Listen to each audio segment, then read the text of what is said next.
As King Oba faced his people, guilt weighed heavily on him. Amina's wise eyes met his, silently urging him to choose, change his greedy ways or watch his kingdom fall.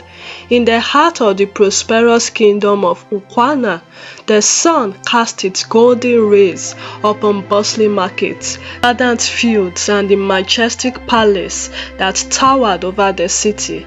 King Oba, the ruler of this land, was known far and wide for his insatiable greed. His coffers overflowed with gold, yet he imposed heavy taxes, leaving his subjects in destitution. The once joyful songs of the villagers had turned into mournful laments, and the spirit of Ukwana grew weary under the weight of oppression. Amidst this turmoil lived Amina, a humble herbalist whose wisdom was unparalleled. Her small abode, nestled at the edge of the whispering woods, was a sanctuary for those seeking remedies and counsel. Legends whispered that Amina possessed knowledge passed down from ancient ancestors, and her reputation as a seer and healer spread throughout the kingdom. One evening, as the crimson hues of dusk painted the sky, a weary traveler arrived at Amina's doorstep. He spoke of a royal decree that had set the kingdom abuzz. "Hear ye, people of Akwana, our benevolent king, Oba, offers a grand reward to anyone who can present him with a treasure unlike any other. The bearer of such a gift shall be granted one wish, whatever it may be." The news spread like wildfire, igniting hope among the oppressed. Many saw it as a chance to alleviate their suffering. Artisans crafted intricate sculptures, miners searched deep within the earth for rare gems, and merchants scoured distant lands for exotic goods. Observing the fervor, Amina pondered deeply. She recognized the decree as another manifestation of the king's vanity. Yet, she also saw an opportunity, a chance to confront the roots of the kingdom's misery. With resolve, she decided to create a gift that would challenge the very nature of King Oba's greed. Under the silvery glow of the full moon, Amina ventured into the whispering woods. She gathered rare herbs, each chosen for its unique properties, and returned to her dwelling. For days, she toiled, blending the herbs with crystalline waters from the enchanted spring, chanting ancient incantations taught by her forebears.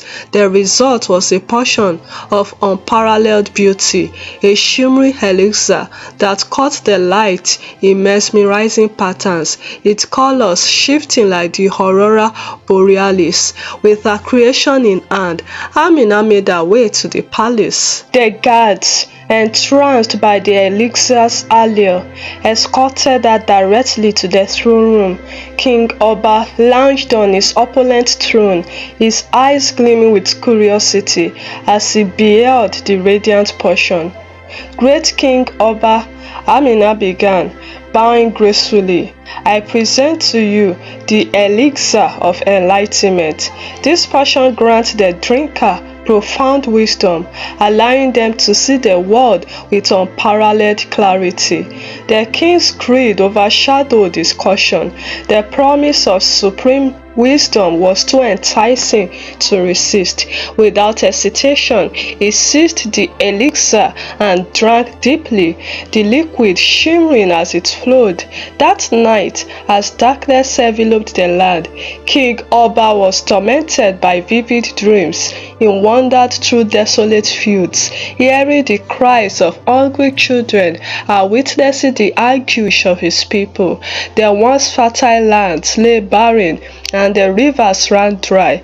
Every face he encountered bore expressions of despair and resentment, and accusatory eyes followed his every move.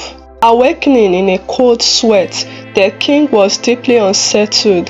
He summoned his royal advisors, demanding an explanation for these haunting visions.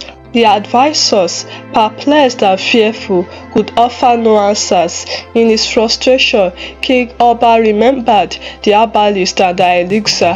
He ordered Amina to be brought before him at once. Standing before the throne, Amina remained composed as the king recounted his tormenting dreams. His eyes, once filled with arrogance, now revealed vulnerability. "What have you done to me, woman?" King Oba demanded, his voice tinged with desperation. "Majesty," Amina replied calmly, "the elixir has unveiled truths that were hidden from your sight. You are witnessing the suffering of your people, a reality that has long been overshadowed by the walls of this palace." The king's face flushed with anger. "You dare accuse me?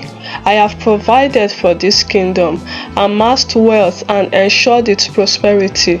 "Prosperity for whom?" Amina countered gently. "While the palace gleams with gold, the villages languish in poverty. The dreams you experience are not mere illusions, but reflections of the consequences of unchecked greed." King Oba's pride bristled. Unwilling to accept responsibility, he ordered Amina to reverse the effect of the elixir. "Rid me of these visions, or you shall face dire consequences." Amina met his gaze steadily. Amina stood resolute before King Oba, her demeanor calm yet firm. "Your Majesty, the visions you endure are manifestations of the suffering you've inflicted upon your people. To find relief, you must undertake the following: reduce the heavy taxes burdening your subjects, ensure fair distribution of resources so none go hungry or without shelter, listen to the grievances of your people and address their needs with compassion. Only through these actions will the tormenting vision cease." King Oba's pride flared. How dare a commoner dictate terms to our king? Guards, Caesar! Amina was imprisoned in the deepest dungeon, yet the king's nightmares intensified. Each night he witnessed more harrowing scenes: parched lands, starving children, and the anguished cries of mothers. His health deteriorated, dark circles formed under his eyes, and his once robust frame became gaunt. Desperate, King Oba summoned his royal physicians and advisors. They prescribed potions, performed rituals, and sought counsel from distant lands, but nothing alleviated his torment. The more he resisted Amina's counsel, the more relentless the visions became. One fateful night, the king dreamt of a great famine sweeping across Nkwana. The palace walls crumbled and its treasures turned to dust. He wandered through the desolate streets, reaching out for help, but his subjects turned away, their faces etched with betrayal. He awoke with a start, drenched in sweat, the echoes of their disdainful murmurs ringing in his ears. Haunted and broken, King Oba realized that his kingdom's suffering was a direct reflection of his own actions. He ordered Amina to be brought before him once more. As she stood before the throne, now with chains marking her wrist, the king's voice trembled. "Wise Amina, I have wronged you and my people. I am prepared to heed your counsel. Guide me so I may find redemption and bring prosperity back to Nkwana." Amina nodded, her eyes reflecting both compassion and resolve. "Your Majesty, true leadership is not about wielding power, but about serving your people. Embrace humility, make amends, and the land will heal alongside you." From that day forward, King Oba embarked on a journey of transformation. He reduced taxes, ensured fair distribution of resources, and personally attended to the grievances of his subjects. As he changed, their visions faded, and the kingdom of Nkwana blossomed once more, a testament to the power of humility and the wisdom of a brave woman. In recognition of her wisdom and courage, King Oba offered Amina a position as the chief advisor.